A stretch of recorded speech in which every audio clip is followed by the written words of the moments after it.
Senhor presidente, nobres colegas, senhores que nos acompanham aqui, eu tenho 33 anos de idade, então desde muito jovem eu cantava rap, cantava Racionais, né? Cantava Nego Drama, cabelo preto, a pele escura. Vamos lá.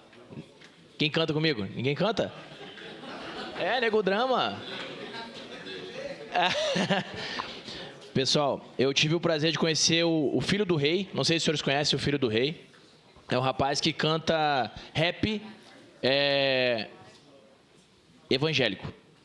Então, é um rap muito bacana. Eu não sei se vocês cantam também um rap evangélico. Eu sei que o rap tem a mais contra... Tem uma parte que é a favor da liberdade de expressão, tem uma parte que é evangélico, tem uma parte que é cultural, tem uma parte que é exaltando a figura negra, tem uma parte que é exaltando a figura branca. Então, o rap antigamente eram só por negros, hoje temos brancos. Eminem é um grande rapper americano que é branco. Nós temos outros raps ali, 50 Cent, americano, né? Nós temos os brasileiros também. Então, é muito importante para a nossa cultura.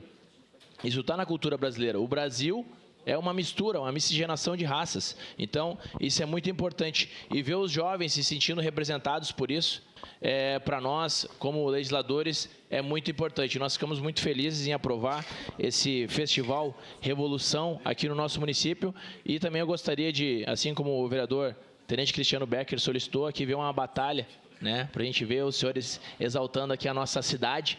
E até coloca um tema aqui de sugestão. Os 135 anos da colonização de Caxias do Sul, tá bom? Muito obrigado, presidente. Obrigado, vereador Ramon.